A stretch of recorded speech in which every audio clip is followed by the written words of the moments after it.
Doctor साहब, पाकिस्तान में दहशतगर्दी के दो जो वाक़यात हैं सामने आए हैं। पाक फौज ने बहादुरी से दहशतगर्दों के अज़ाइम को खाक में मिला दिया है। क्या कहेंगे कि दहशतगर्दी की कोई नई लहर जो है पाकिस्तान में दाखिल हो रही है? जी, ये तो बड़े बहुत कोऑर्डिनेटेड वाक़यात लग रहे हैं। दो वाक़यात जो पेश आए हैं पिछले 24 घंटों में, एक में तो जो है वो 14 शहादतें हुई हैं जी। और पसनी से उमाड़ा जाने वाले सिक्योरिटी फोर्सेस की गाड़ियों पे अटैक हुआ है। और दूसरा जो है वो ये मियांवाली की एयरबेस पे जो नाकाम बनाया गया है और वहाँ पे डैमेज, जो वहाँ पे नॉन ऑपरेशनल जी। जहाज़ वगैरह खड़े थे उनको डैमेज किया, तो वो भी ये बड़ी एक कोऑर्डिनेटेड, मतलब ये 24 घंटों में एक वेव आई है। सही। और इसको जाहिर है कि आने वाले दिनों में किस तरह से हमने देखना है, किस तरह से आगे ये मामला चलेंगे, ये अभी वाज़े नहीं है। लेकिन यकीनन सिक्योरिटी फोर्सेस हाई अलर्ट हैं पूरे दुनिया में, पूरे ख़त्ते पे। और इसमें मैं दो तीन बातें यहाँ पे आपको बताऊँ। पहली बात तो ये है कि जो मशरिक़ वस्ता के हालात हैं जी। गज़ा के, और यहाँ पे वो सेक्रेटरी बिल क्लिंटन जो हैं इस वक्त, उनकी प्रेस कॉन्फ्रेंस चल रही है, और उससे पहले आज तुर्की ने अपने सफ़ीर को वापस बुला लिया इसराइल से। सही। और उस वक्त बुलाया है वापस जब सेक्रेटरी ब्लिंकन जो हैं वो तुर्की का दौरा उन्होंने शुरू करना है, 2 रोज़ का दौरा। सही। और 2 रोज़ का दौरा शुरू करना है, और आज ओमान में वो मौजूद हैं और 5 ममालिक के वज़राए ख़ारजा से उनकी मुलाकात हुई है और फ़लस्तीनी हुकाम से भी हुई है। और उसमें मैं यहाँ पे अगर सिर्फ उनके जो शाह अब्दुल्ला दोइम हैं, उन्होंने जो वज़राए ख़ारजा से मुलाकात हुई, तो फिर उसके बाद अगर हम यहाँ पे उन्हीं के मीडिया को कोट करें, रोया न्यूज़ को, तो उन्होंने जो है ये जॉर्डन की पोजीशन को बड़ा वाज़ेह किया है। 43rd स्लाइड अगर हम दिखा सकें, एग्जैक्ट उनके अल्फाज, हसास मामलात हैं जी। तो उनके ही मीडिया के अल्फाज वो ये उसमें कह रहे हैं कि किंग अब्दुल्ला जो हैं उनकी मुलाकात हुई है जो वज़राए ख़ारजा हैं उसमें शहज़ादा हुसैन बिन अब्दुल्ला, अच्छा ये क्राउन प्रिंस उसमें मौजूद थे, यूएई के फॉरेन मिनिस्टर शेख अब्दुल्ला बिन ज़ैद अल नहान थे, सऊदी फॉरेन मिनिस्टर शहज़ादा फैसल बिन फरहान अल सऊद, कतर के वज़ीर आज़म और वज़ीर ख़ारजा, यानी वो एक ही शख्सियत हैं, शेख मोहम्मद बिन अब्दुर्रहमान सानी, और मिस्र के वज़ीर ख़ारजा सामे शौकरे, और हुसैन शेख जो कि सेक्रेटरी जनरल हैं एग्जीक्यूटिव कमेटी PLO के। सही। ठीक है, ये फ़लस्तीनी अथॉरिटी। और उसमें जो है वो मीटिंग के अंदर डिप्टी प्राइम मिनिस्टर भी मौजूद थे जॉर्डन के, और साथ जो है वो मिनिस्टर ऑफ फॉरेन अफेयर्स भी मौजूद थे जब ये मुलाकात शाह अब्दुल्ला ने वज़राए ख़ारजा से मुलाकात की है। मैं इसमें आपको बिल्कुल ये बात बताऊं कि अभी तक जो मुलाकात ख़त्म हो गई है सेक्रेटरी ब्लिंकन से, और मेरा ख्याल है कि मुलाकात कामयाब नहीं हुई, ये मुलाकात नाकाम हो गई है उर्दन में होने वाली। और मैं इसको अभी तक अपनी असेसमेंट की बुनियाद पे जो ख़बरें वहाँ से आ रही हैं, मुलाकात नाकाम हो गई है। सीज़ फायर जो है वो नहीं करने जा रहा इसराइल, और ये हालात जो हैं वो बहरीन ने अपने सफ़ीर को बुलाया वापस, और ये बात मैंने कल भी कही, मैं दोबारा कह रहा हूँ कि बहरीन ने अपने सफ़ीर को बुलाया। बहरीन वो मुल्क है जो अब्राहम अकॉर्ड के नतीजे में जिन्होंने मराकश, UAE और बाकी मुल्कों के जो ताल्लुकात ठीक हुए थे 2020 में इसराइल के साथ, ये जो शाह अब्दुल्ला ने बात की है वहाँ पे ओमान में, जी। अगर हम इस प्रेस को दोबारा देखें, इस प्रेस रिलीज़ को, या उनके ये सरकारी अखबार है, वहाँ पे ज़ाहिर है कि उन्होंने रिलीज़ किए थोड़ी देर पहले ये। अब इसको अगर हम दोबारा देखें तो वो ये कह रहे हैं कि 1967 के बॉर्डर्स पे वापस जाना होगा और किसी सूरत भी तकसीम जो है वो काबिल कबूल नहीं होगी, किसी भी किस्म। 67 के बॉर्डर्स पे वापस जाना होगा और मशरकी यरूशलेम उसका दारुल हुकूमत होगा। ये शाह अब्दुल्ला, ये वहाँ पर बात हो रही है जहाँ पर सेक्रेटरी ब्लिंकन मौजूद है। और ये जो है ये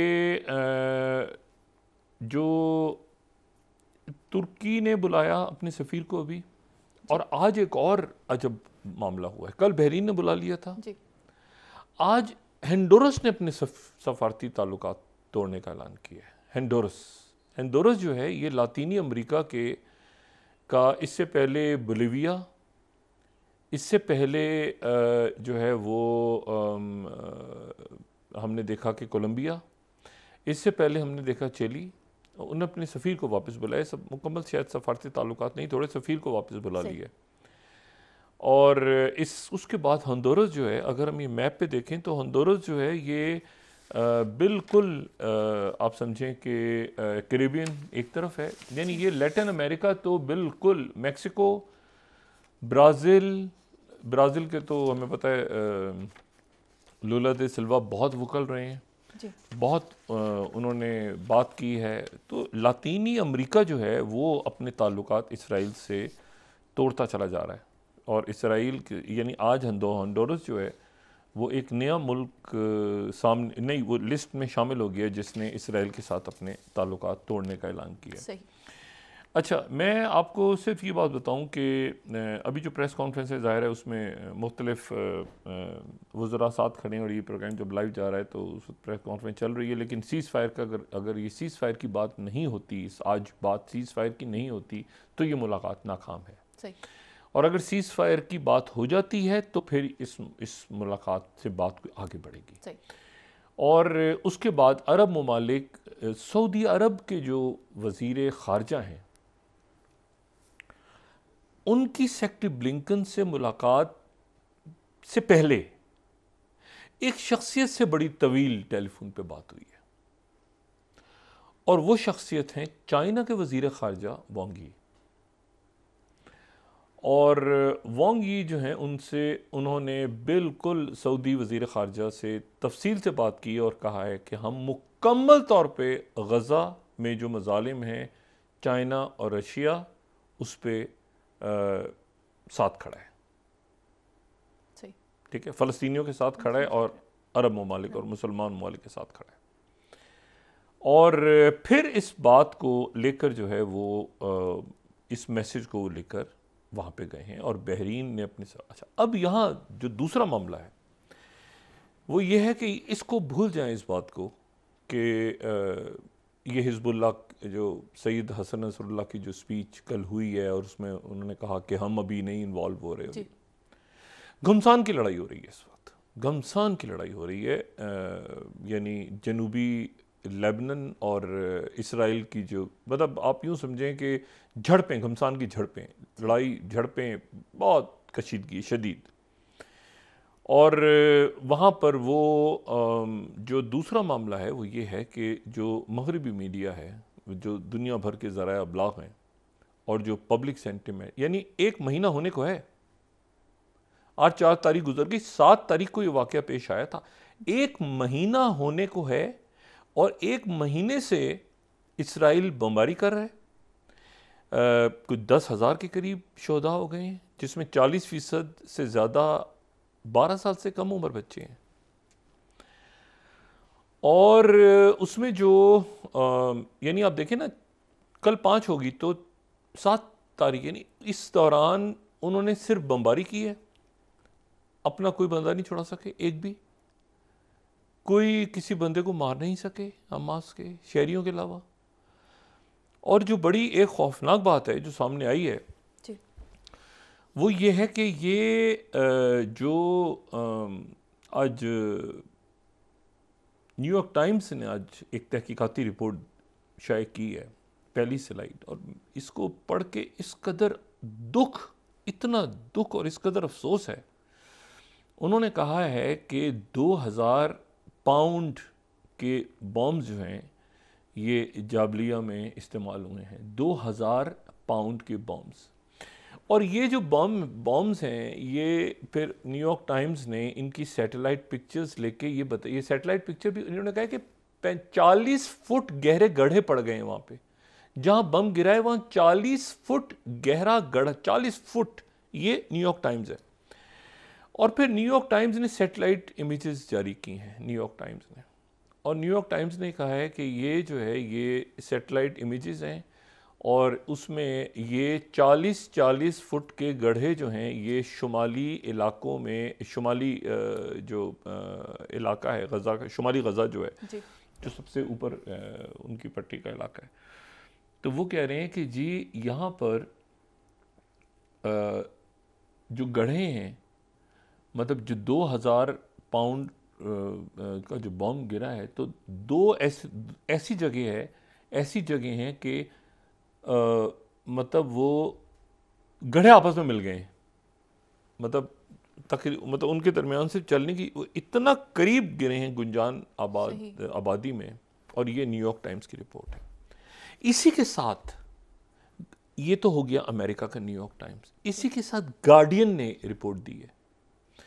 और गार्डियन ने जो रिपोर्ट दी है वो ये है कि जो चौथी स्लाइड है वो कह रहे हैं कि 1000, गार्डियन ये कह रहा है कि 1000 ऐसे गड्ढे मौजूद हैं, सैटेलाइट, ये गार्डियन है, वो कह रहे हैं कि 1000 गड्ढे मौजूद हैं सैटेलाइट इमेजेस के मुताबिक, जो कि शुमाल की गज़ा स्ट्रिप में मौजूद हैं। और ये जो हैं ये ½ किलोमीटर, ये इतनी सी यानी आधा किलोमीटर जगह पे 100 गड्ढे मौजूद हैं, 100 गड्ढे, ठीक है, आधा किलोमीटर जगह पे। और अल्लाह की पनाह 2000 पाउंड। अच्छा, ये मैं सिर्फ यहाँ पे ये बता दूँ कि ये जो गुंजान आबादी वाले इलाके जहाँ लोग रहते हैं, इंसान रहते हैं, ये 2022 में एक मुआहदा हुआ है और उस मुआहदे के तहत ये इस पे साइन किया अमेरिका ने कि गुंजान आबाद इलाके में कौन सा असला इस्तेमाल हो सकता है और कौन सा इस्तेमाल नहीं हो सकता। उसकी स्लाइड अगर दिखा सकें, या वो है पूरा एक मुआहदा जो साइन हुआ था। और वो जो है वो उस मुआहदे के तहत ये एक क्राइम है, ठीक है, ये एक जंगी जुर्म है कि इस तरह से जो बॉम्बिंग्स हों और इस तरह से सारा किया जाए। अच्छा, ये जो है ये जो वज़राए ख़ारिजा हैं, अभी ये चल रहा है वाक़या, उन्होंने सेक्रेटरी ब्लिंकन से फौरी तौर पे सीज़ फायर की बात कर दी है कि इमीडिएट सीज़ फायर किया जाए, ठीक है। सेक्रेटरी ब्लिंकन शायद इमीडिएट सीज़ फायर को अभी नहीं मान रहे। और कल ये अगर इमीडिएट सीज़ फायर नहीं होता तो उसके बाद अरब ममालिक भी कोई हतमी फ़ैसला कर सकते हैं सफारतकारी के हवाले से। और ये एक, क्योंकि उसकी वजह यह है कि तुर्की ने एक स्टेप आगे लेके, और बहरीन कभी भी नहीं करेगा सऊदी अरेबिया के बगैर। सऊदी अरेबिया का बहुत असर है बहरीन पे, और बड़े बरादर मुल्क हैं हमारे दोनों। तो ये जो है ये मिस्र ने तो रिजेक्ट कर दिया, ठीक है, Swift and permanent cease fire without conditions. अभी जो उनकी प्रेस कॉन्फ्रेंस चल रही है तो वो तो मिस्र ने तो मुकम्मल तौर पे रिजेक्ट कर दिया।